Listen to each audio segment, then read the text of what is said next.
you for coming to today's meeting of the Board of County Commissioners, January 27th, 2011. Please join us in a Pledge of Allegiance.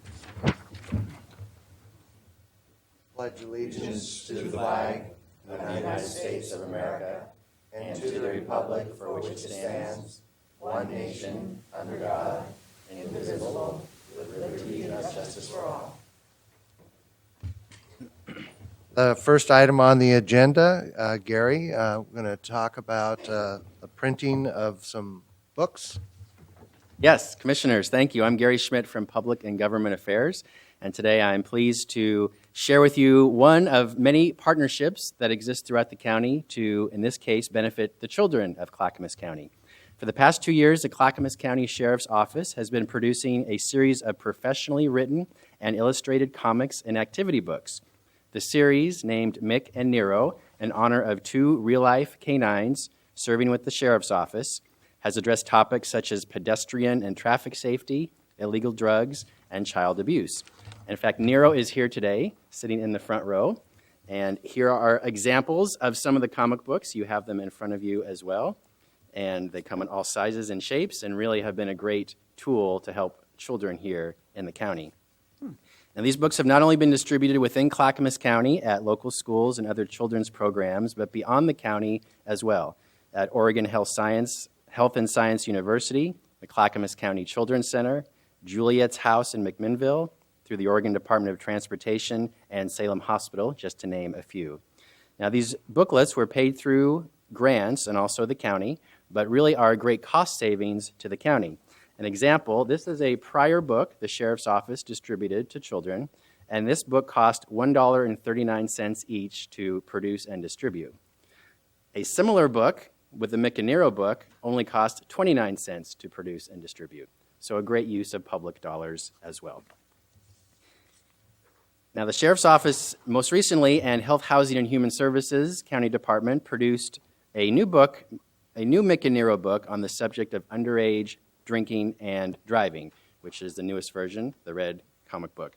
With additional support from Oregon Impact, that brought the total number of these books in particular to be over 100,000 copies printed. So today, to honor the contributions to the health and safety of the children of Clackamas County, we're pleased to present plaques to Sheriff Craig Roberts and Health, Housing, and Human Services Director Cindy Becker to thank them for their service and recognition of serving the children of our county. So we have these beautiful plaques, which are actually the copy number 100,000 and copy number 110,000 that we'll present today. Unfortunately, the sheriff and Cindy couldn't be here, but representing them are Lieutenant Paul Stiegletter and Terry Beamer, Deputy Director of Health, Housing, and Human Services. So I'll ask them to please come forward, and Commissioners, if you would come forward, and if Nero would come forward with his support, Deputy Brad O'Neill, and we'll have an opportunity to present these plaques. Okay.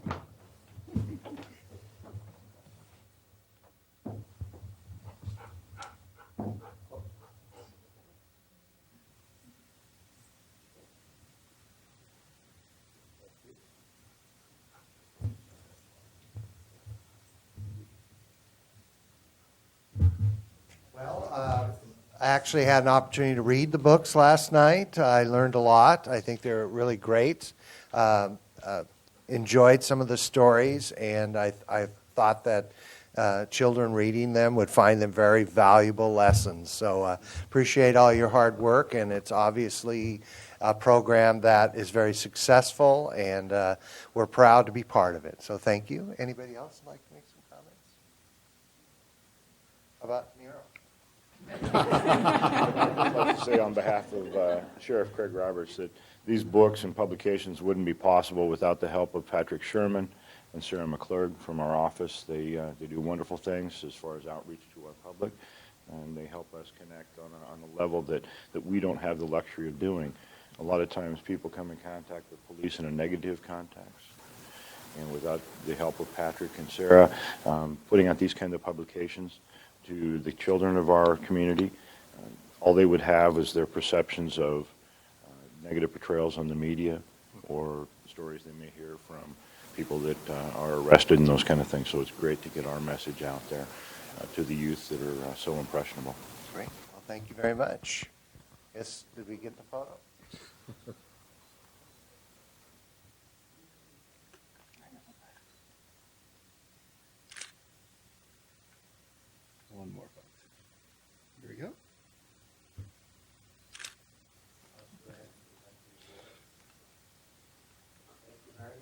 Appreciate your time, and Oregon Impact also has been a partner, so we appreciate their participation in this program. And thank you. I don't know, can I pet the dog? Thank you. Thank you. Hi. Yeah. Thank you. Thank you.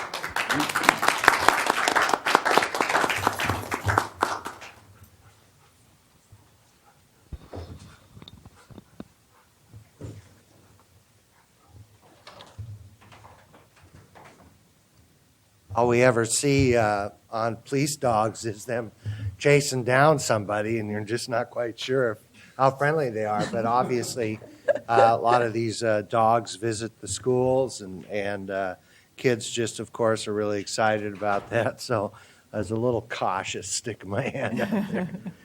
The next item on the agenda is citizen communication on non-agenda items. I actually do have a question on this, Wally's. This is an agenda item, correct? It is in the consent agenda, but it hasn't been pulled. So I think that for the purpose of this, Wally, why don't you go ahead and come up, and you have 3 minutes on the clock. Thank you for coming. Oh, introduce yourself and your address. Commissioners, my name is Wally Aho, and I'm here to address the Clackamas County Broadband Initiative. My address is... You need to sit down so we can catch you on the mic. Thank you. My address is P.O. Box 163, Molalla, 97038. It came to my attention that the county is going to be spending $3.3 million, give or take, for an expansion of its activities into an area that is sacred private enterprise ground, and that is internet communication. I've looked at the application, and to be honest with you, commissioners, no offense, I know the application looks almost to me to be fraudulent. Hardly anything in that application is true. And I question whether or not anybody has really examined the document, the application, to determine if there is a need. Because if you did, you would see that there is none. Now, as far as I can tell, the county was given this information from its IT department. That's who developed it. And they talk about there being 180 miles of new loop internet to provide internet service to areas that are unserved or underserved. And quite frankly, that is simply not the case. There is no area that is underserved or not served in this county, with the exception of one small area in the Mount Hood corridor going to Government Camp. And that's, I believe, an area of 10%. But does that justify spending $3.3 million? No, it does not. And bear in mind that this project is for above-ground services. And when you install that, you're going to have huge maintenance costs. You're going to have overhead, administration, fees, an ongoing budget item that the taxpayers, we don't have any business having our county government get into this area. We just don't. And the IT department, I read an article in the Oregonian about the IT department and its dismal failures. Well, this is the biggest one they've made so far. The project summary says that the schools in the county are simply not served, and that nothing could be further from the truth. Estacada, for example, has 100 megabyte service. Molalla has 1 gigabyte service. There was an article, part of one of the spokesperson. May I finish my sentence? Please. One of the spokespersons was Mrs. Johnson from Colton School Districts, and she made a statement supporting this project in September of last year. At that time, Colton had high-speed internet service. And I ask you folks not to fund this. I ask you to withhold your funding and to examine this application because it stinks like a 6-day-old fish. Thank you. Thank you.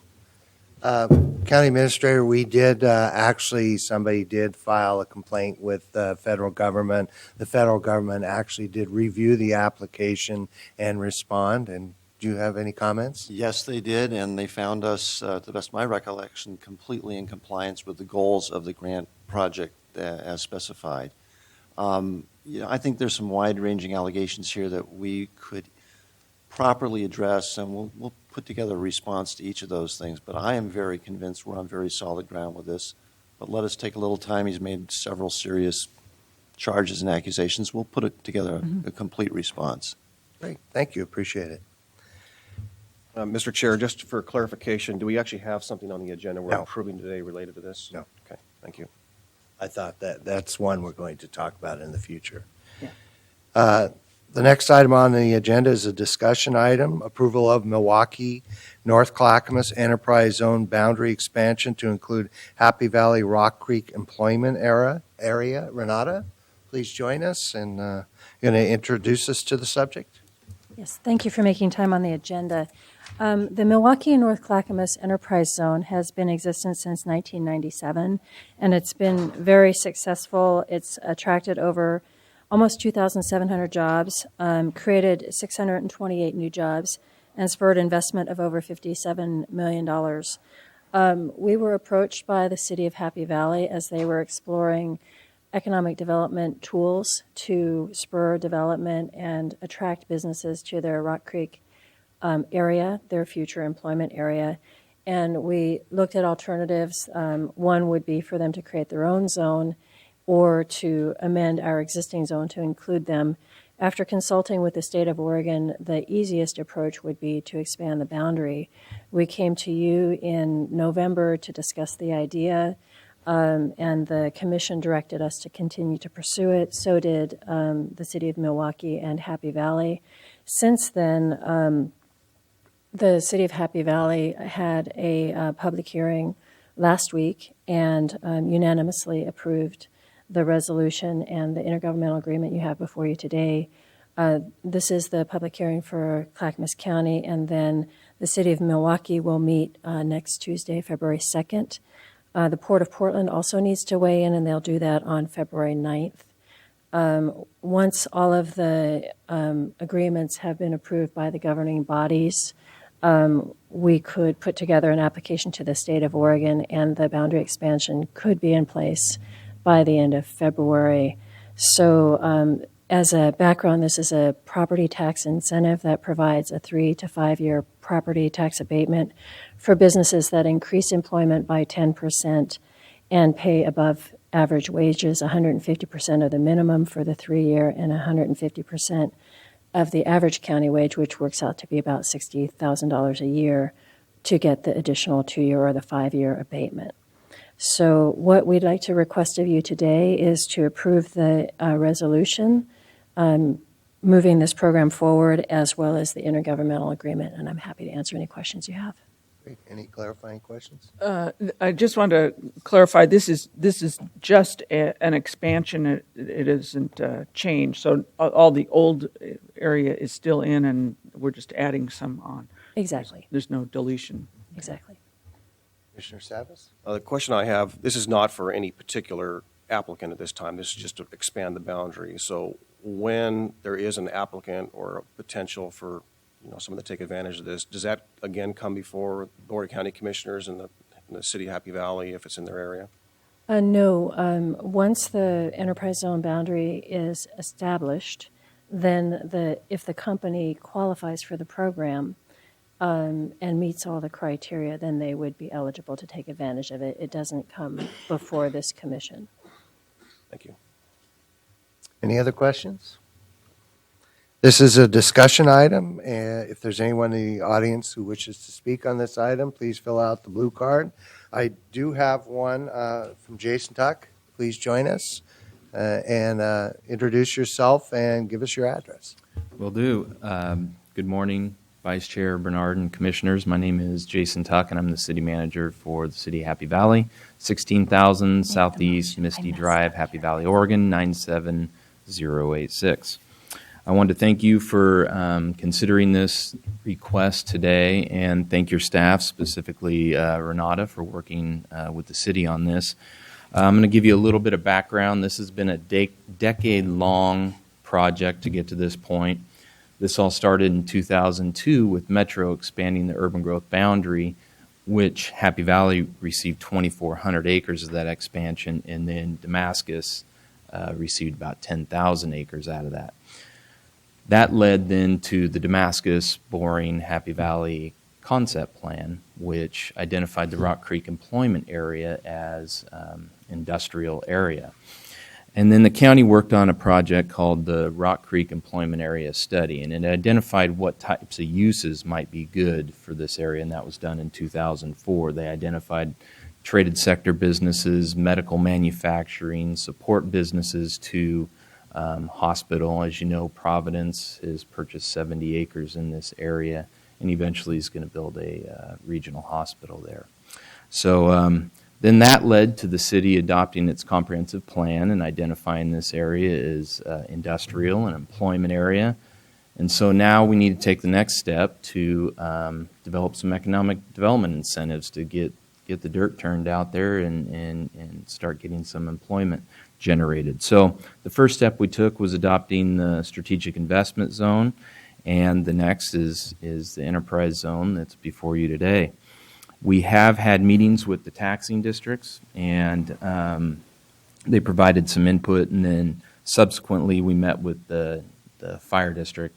And of course, this will abate some of the taxes that go to the districts, and they have concerns, but they took a position to not actively oppose this proposal. As Renata said, the council unanimously approved this last week. We're ready to move forward. And appreciate your consideration. Great. Thank you. Any questions? Thank you, Jason. Appreciate your time. I'd entertain a motion to Sure. Mr. Chair, I move we approve the Milwaukee North Clackamas Enterprise Zone boundary expansion to include the Happy Valley Rock Creek employment area. Is there a second? I'll second that. It's been moved by Commissioner Charlotte Lehan and seconded by Commissioner Paul Savas. Any further discussion? I'd just like to make a comment that Milwaukee's been part of this enterprise zone for many years. Had an opportunity to actually help businesses such as Nature Bake, Bob's Red Mill, Precision Cast Parts, and a lot of companies that actually moved from other areas to some of our industrial zones, and it really has made a big difference drawing people in. And the reduction in taxes that may go to the fire districts, it's fairly short term. And also, I believe this same program incentivizes the purchase of capital and reduces the tax burden on those capital investments, which again gives manufacturers an opportunity to buy equipment and update equipment and hopefully help their businesses grow and hire new employees. So I think it's been a very successful program. Thank you. Any further discussion? All those in favor say aye. Aye. Opposed? Same sign. Hearing none, motion carries. Thank you very much. Thank you. Next item on the agenda, by the way, I forgot, as I'm not one for scripts that much, I announced that Commissioner Chair Lynn Peterson and Commissioner Leininger are out of town attending other meetings, so that's why they're not in attendance today. Ask for a motion to approve the consent agenda. I move we approve the consent agenda. Second. It's been moved and seconded to approve the consent agenda. Any further discussion? I'd just like to note that, of course, one of the costs of an organization like this is software, annual software packages, and kind of proud to note that we actually reduced that cost by 10%, which is fairly significant in a company or corporation, I guess, that depends so much on software. It's saving 10% can be pretty substantial. So if there's no further discussion, all those in favor say aye. Aye. Aye. Opposed? Same sign. Hearing none, motion carries. Next item on the agenda is Commissioner Communications. And who would like to begin? Commissioner Savas? Sure. Well, it's been about a month since I've been on the job, so I thought I might share some of my ideas and to help streamline our processes, and I've discussed some of this with staff. Last week, there was a ruling in Lane County that found 2 county commissioners in violation of public meetings law, and it's kind of comes on the heels, interestingly enough, from Attorney General Kroger's efforts to, so to speak, raise the bar in how governments work. I'm encouraging our staff and fellow commissioners to revisit our practices and policies and procedures to ensure that Clackamas County is not only in compliance, but a model for open government. There seems to be a growing consensus that deliberations of elected officials should be available to the public. We now have in place a sustainability program that has strong emphasis on environmental aspects, but could use a little bit more in the way of the social and the fiscal elements to have a more of a balanced program. The social element is poised to be strengthened through our new strategic plan. However, the fiscal elements must be introduced into the program in a meaningful way. Hence, I would like to bring the fiscal sustainability into the program to ensure the county can have a secure financial base in the future. I continue to hear concerns about code violations in some neighborhoods that are creating problems, and this can disrupt the peace and erode the quality of life we all value. We have a responsibility to our taxpayers to improve our code enforcement program, so I'd like to help move that along. A special thanks and kudos to our road department staff, Canal Construction, Demolition, and Turn & Sons for the very quick reopening of Lolo Pass Road, and also the Hoodland Fire for tending to the immediate needs of the affected citizens that were hit hard by that flood. So on behalf of the board, I'd just like to say thank you all for doing that. Thank you. Commissioner? Yeah, no, I don't have anything special except to likewise recognize the work on Lolo Pass Road, and I think that you were in attendance at the neighborhood meeting, so maybe you can add to that. But I think that all of our departments, emergency departments, behaved outstandingly, and I've heard only good things about our response, both on the taking care of the people who were in need, and also in terms of the equipment people, the construction people getting the road back open. It was a full team effort, and I think the county did an excellent job. Great, thank you. I was attended the town hall meeting with the chair. It was a great meeting, a great partnership, a good discussion. I also had an opportunity to walk up the road and visit the site and the bridge that is still closed. That's going to take a little while to get ready. And I also learned that if Cam says 3 months, he probably means 3 weeks. And when he says 3 weeks, it's probably a week. So our crews and our contractors have done an outstanding job opening that door and that road. And I think we should be very proud of our partnership with Hoodland Fire and with the community that really stepped up. Walking down the road, there were lots of people on three-wheelers and other means of transportation, transporting gasoline, batteries, food, helping out their neighbors. And I thought it was a great effort. Also, AMR, that had an emergency vehicle on the other side, stationed in case there was an emergency, it was very important that those people on the other side of the break had an opportunity, should they have a medical emergency, a way to get out. It would have been a challenge to get them out, but did a great job. This morning I try to attend the networking meeting on the fourth Thursday of every month from about 7:30 to 9 a.m. in our DSB building, room 150. This meeting today was about legal aid services, and I did grab some material to take up next week, evidently, on Tuesday. We're heading up to meet with the chamber at the mountains, and there are some services that Oregon State Bar provides for people who may be dealing with flood damage and their relationship with FEMA. Should we get to that point, I understand we have to reach a certain level of expenditure to actually reach that point. So hopefully we get there so that the federal government will be able to help some of those people. And this Oregon State Bar, if you do have problems with FEMA, they're willing to work with you at a very reduced rate.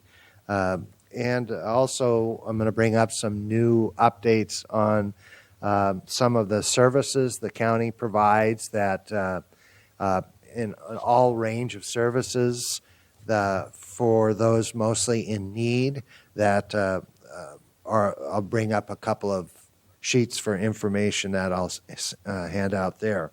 So other than that, if there's no other business, we'll adjourn. Thank you. Thank you.